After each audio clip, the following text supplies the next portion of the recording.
everyone, this is Big for Life. I have a new figure from Iron Factory. I actually got three of them in one mystery box or goodie box that I wasn't expecting. And thank you all for those who voted for which one you wanted to see first. And this guy came in first by quite a long shot.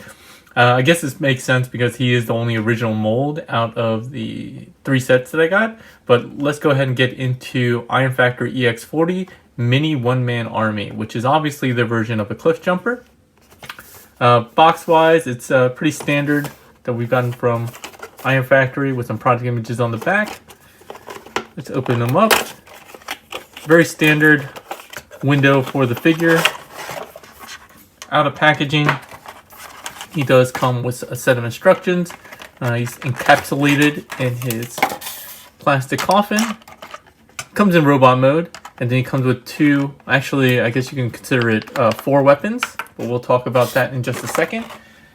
He's very basic, so the instructions are pretty easy. You can figure it out even without the instructions for the most part. But let's go ahead and take a look at him. Let's zoom in a bit more. So here he is in robot mode. Let's do a quick 360. His knees are kind of jankified, which is making him look like he's not standing straight. Yeah, quick 360 of this guy. Very nice looking robot mode. Pretty clean overall.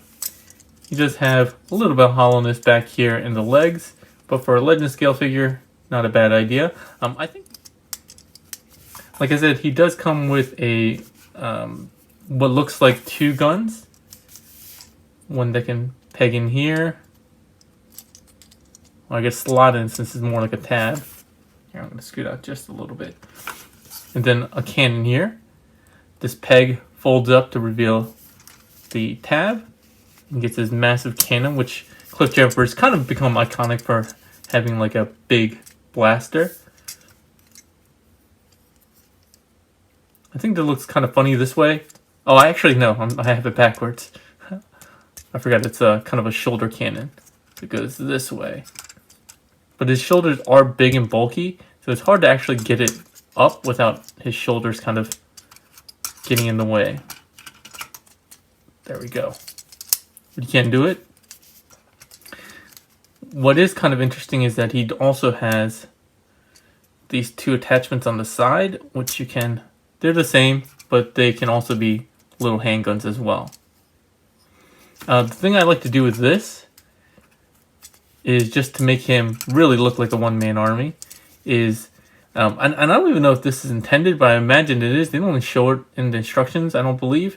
But you can actually use these tabs here, which are kind of like door handle slots. And you can, well, they were working before. At least when I tried it earlier, you could tab these in oh, there we go. So it's not like a real tab. It's just a small indent, but it's perfectly molded in terms of the size of this tab. And I don't know why it wasn't, okay, there we go. So it's very precarious, but you can do this, and then you have him with a ton of weaponry. And this is what would make him really look like a one-man army. You can do the same thing in alt mode as well. Let's just plug this up. Take these out of his hands.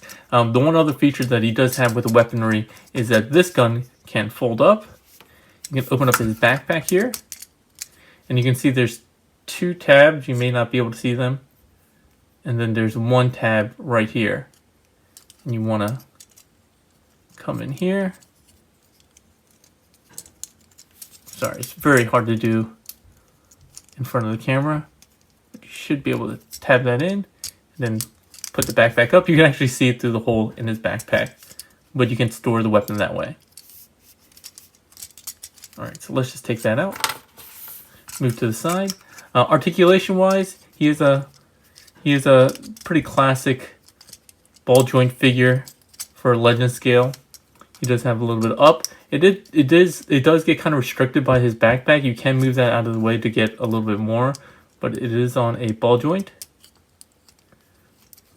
But you can see it sits basically right on the back of his head once you have the backpack down. He does have a hinge on his shoulder at the top, and then a ball jointed actual shoulder socket. And again, because of the backpack, you do get some limited articulation there. He has a swivel at the shoulder, bicep swivel, single jointed elbow bend. And then these panels do move around really for transformation. And then his fist can also tuck in a little bit. No swivel on the articulation on the waist. He does have a 360 swivel, no ab crunch. He does have a ball jointed hip, which gives him a good amount of range, as well as a little bit of twist. And then he has a thigh swivel. It is on that square design, which I don't really like. His kneecaps do move a little bit. They're part of the knee joint itself, but you can move them a little bit. His ankles do have a lot of articulation. They're on a hinge here, but also on a hinge here. And then on, I thought there was a ball joint in here. Oh, no ball joint. There's just 2 sets of hinges. But that works quite well. So that's it for articulation. Let's bring out a couple of figures for scale. I think I've mentioned that I've gotten out of kind of the legend scale, so I don't have a ton of figures. But here he is with Magic Square's Optimus. A couple of the other folks that I had in this package. I'm not going to bring out Runabout because he's the same mold as this. And then, just for you collectors of the main line, here he is with Legends Warpath, which is one of the only Legends figures I still have from the main line. I don't even know why I have it. Alright. Alright, so let's get into transformation. Transformation, like I said, is very simple. I'm going to do it a little bit different than the instructions. I'm going to start with the lower body when we go into robot mode, to alt mode. We're going to go like that. Go ahead and connect both halves of the legs. Fold out the wheels just to get it over with. And this is going to basically rock up and become the back of the car.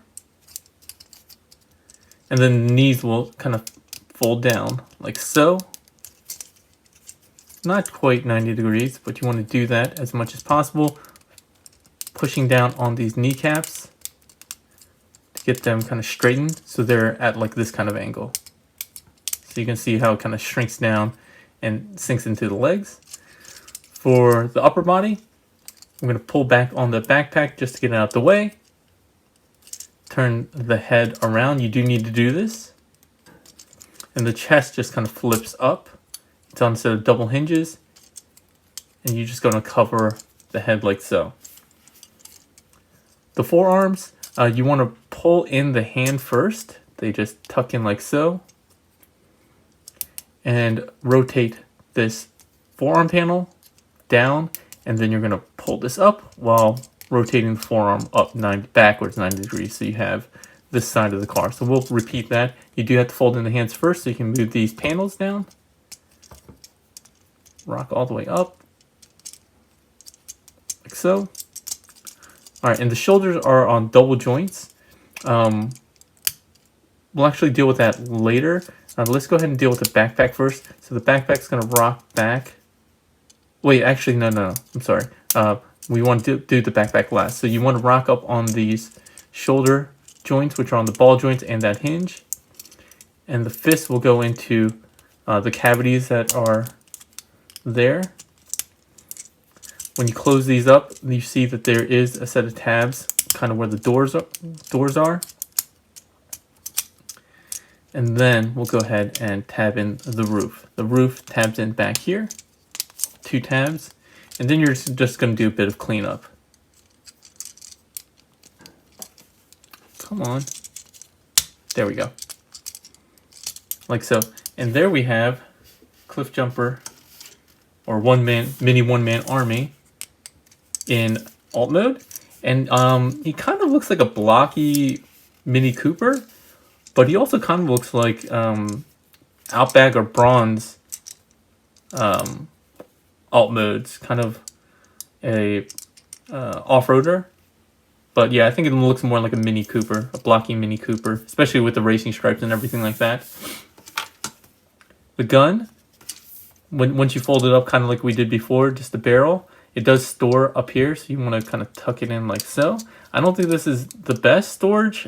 It tends to fall out quite a bit, at least on my copy. Oh, of course, now it sticks in, so maybe I was doing it wrong before. The cannon, fold that peg out, and pegs onto the top like so. Oh, see? Told you. So I don't know if I'm doing something wrong here. I mean, I don't see how I'm doing anything wrong. There's not really a lot of mystery to this. But there you go. And as I said before, if you wanted to use these blasters on the side, you can do that. See, that one pistol just doesn't want to store. I wish they made these tabs just slightly deeper. There we go. Because again, it seems like they're intended for this purpose, but just a little bit more would have been nice.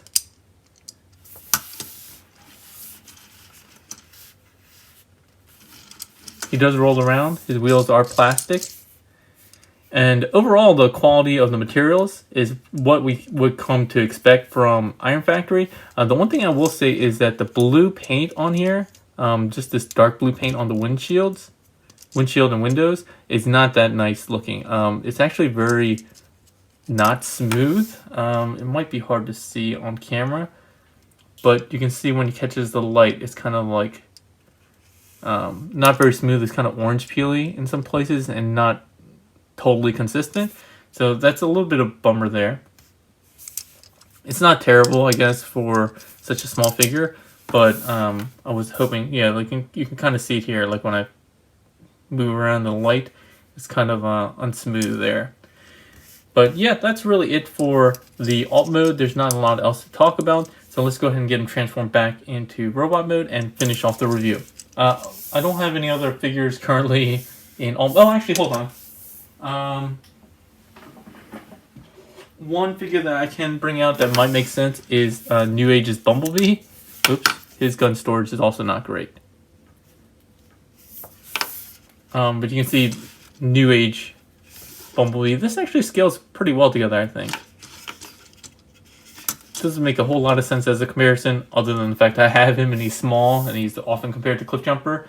But obviously that New Age one is more G1, while this is more Cybertronian style or IDW style. Alright, so let's go ahead and get the transformation back. All you need to do is pull up on this. Pull out on the arms. Let's go ahead and transform the arms while we have them here. Bring all these forward, bring the panel back, and then you can pull the fist. Again, you can't do that before because this piece will interfere with that. There we go. Alright. Bring this down, flip the head around, and get the backpack up and on his back. Rotate at the waist 180 degrees, stretch out the legs, like so. Fold in the wheels, and then separate the legs, and you are done. And that's it for Mini One-Man Army. So, final thoughts on this guy are that he's a fun little figure, as Legends figures tend to be. Again, my only real complaints about robot mode are that this backpack really does get in the way of a lot of articulation. It would have been nicer if we had it a little bit thinned out or something like that. Even the fact that it interferes with the head is pretty much a nuisance. It's nice that we do have a lot of different options with his weaponry. Like I said, even those undisclosed ones, like the arm panels. This one doesn't really fit in there. So I feel like they did that by design, but I don't really know. And then like I said before, with the paint on this dark blue, I wish it was a little bit nicer. The only other thing I'll say is that pricing wise, Legends figures tend to be really hard for me to collect, just because they're at a price point where, you know, this guy I think is $30. That's hard for me to swallow again with Legends class, even though they are nice figures. They're just a little too small for $30, I would say. And some of the other ones are even more expensive. So I think this guy, maybe at $30 in a new mold, makes sense. But I think this guy, when I do a review on him, he's a recolor of a not so popular character, and yet he is, I think he's like $50. He's not that much bigger, and he doesn't come with that much stuff. So $50 is probably a hard ask. $30, if you like Cliff Jumper, I think this is a fun little mold, so I think it might be worth it. For me, like I said, Legends class is really just a little too much for me to start collecting at large scale anymore. But that's really it. If you have any questions or comments, leave them in the comment section below. As always, if you want to pick this guy up for your collection, you can pre-order them at toydojo.com. These guys should be shipping very shortly. If I missed anything, let me know as well. That's all for today, everyone. Hope you have a good one.